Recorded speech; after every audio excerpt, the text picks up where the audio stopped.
Doctor Kirit Somaiya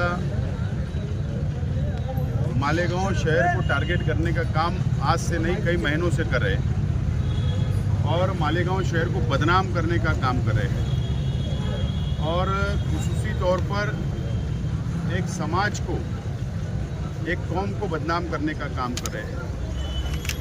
और Rohingya और बांग्लादेशी मुसलमान मालेगांव शहर के अंदर रहते हैं और बनावटी डुप्लीकेट पेपर तैयार करके यहाँ रहते हैं, इस तरीके का इल्ज़ाम वो हमेशा लगाते आए हैं। एसआईटी किरीट सोमैया की डिमांड के ऊपर ही महाराष्ट्र सरकार ने बनाई।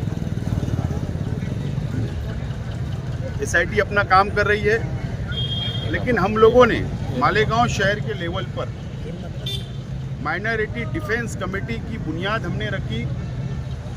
उसमें Samajwadi party, Indian secular party, communist party और अलग अलग जिम्मेदारान को लेकर हमने एक प्लेटफार्म तैयार किया और उसी वक्त हमने इस बात का ऐलान किया था कि हम लोग किरीट सोमैया जो बदनामी कर रहा है शहर की, उसको जवाब देंगे। हम रास्ते के ऊपर भी तहरीक चलाएंगे जो संविधान ने हमको हक दिया है। और हमने जो प्रेस कॉन्फ्रेंस पहले ली थी उसमें भी हम लोगों ने साफ तौर पर इस बात का ऐलान किया था कि एडवोकेट अजीम खान, एडवोकेट आरिफ शेख, एडवोकेट तौसीफ और बहुत सारे हमारे एडवोकेट जो है उनका हम एक पैनल तैयार करके कानूनी लड़ाई भी हम लोग लड़ेंगे। और कल जैसे ही हमको पता चला कि सैयद साजिद और नजमा बानो को पुलिस ने अरेस्ट किया, हमको जैसे ही खबर लगी हम खुद पुलिस स्टेशन आए, माइनॉरिटी कमेटी के तमाम ही जिम्मेदारान, और हमने वहाँ पर बातचीत की जब तक वो अटक उन्होंने बता दी थी। अरेस्ट वो लोग कर चुके थे और इसीलिए आज कानूनी लड़ाई लड़ने की अब बारी आई है। इसलिए आज एडवोकेट आरिफ साहब ने आज आर्गूमेंट किया है और इस देश के अंदर संविधान को हम मानने वाले हैं और जो कोर्ट फैसला देगा, जो इंसाफ देगा, हमको कबूल होगा। और इसके लिए इंसाफ मांगने के लिए अब हमारी कानूनी लड़ाई भी हमारी डिफेंस कमेटी की शुरू हो चुकी है। कानूनी लड़ाई का खर्च कौन उठाएगा? माइनॉरिटी डिफेंस कमेटी का जो हमारे जिम्मेदारान हैं, हम लोगों ने तय किया है कि ये हम सब लोग मिलजुल कर शहर की आवाम को जो मुसीबत में डालने की कोशिश एक विशेष पार्टी की तरफ से की जा रही है, हम लोग उसका पूरा खर्च उठाएंगे और हम लोग वकला जो बोलेंगे हम उनकी गाइडलाइन के ऊपर आगे बढ़ेंगे। ये 2 लोगों का मामला अभी सामने आया है, हो सकता इससे ज़्यादा भी कुछ लोगों के मामले सामने आए, तो शहर को अभी क्या फैसला करना चाहिए? नहीं, अब आपकी कमेटी तो है, काम कर रही है, शहर के दूसरे शहरियों को क्या फैसला? नहीं, मालेगांव शहर की आवाम से मेरी अपील है कि कोई घबराने की ज़रूरत नहीं है। जो लोग हमको बदनाम करना चाहते हैं मालेगांव शहर की आवाम को, तो हम लोगों से उन लोगों से डरने की कोई ज़रूरत नहीं है। अगर पुलिस डिपार्टमेंट अगर किसी घर तक पहुंचती है या किसी के ऊपर कानूनी कार्रवाई करती है, तो हम जैसे लोग, कमेटी के लोग, हम कानूनी लड़ाई लड़ने के लिए बिल्कुल हम तैयार हैं। मैं शहर के आवाम से बोलूँगा, इत्मीनान से रहो, अपने कामकाज में लगे रहो। हम लोग लड़ाई लड़ने के लिए बिल्कुल तैयार है और हम लोग आखिरी तक लड़ाई लड़ेंगे।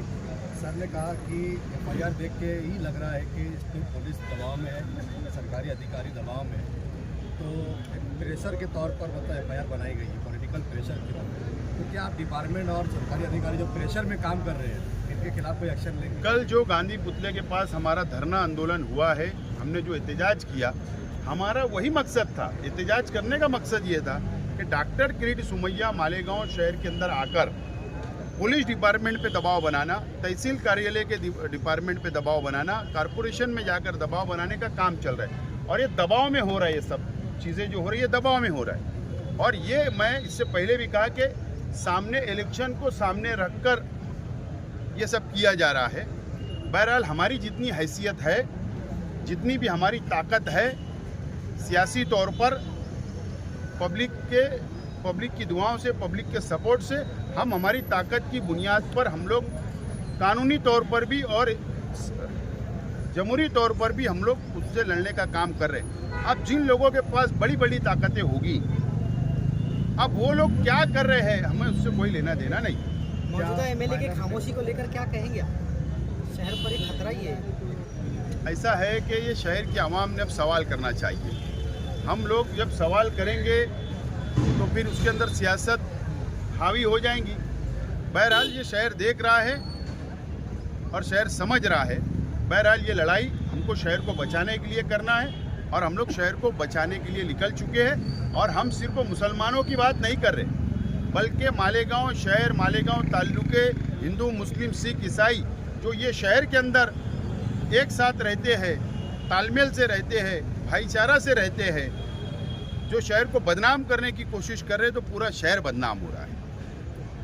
ये मुझे आज बोलना है। माइनॉरिटी डिफेंस कमेटी एक शिष्टमंडल के तौर पर मुख्यमंत्री, उप मुख्यमंत्री से मुलाकात करने के लिए जाएंगे, उनकी शिकायत देंगे क्या? इस तरीके का मतलब मालेगांव का दुर्व्यवहार किया जा रहा है। प्रेस कॉन्फ्रेंस में भी हमने ये बात कहा कि हम लोग पहले यहाँ पर मेमोरेंडम देंगे। हमने मेमोरेंडम दिया।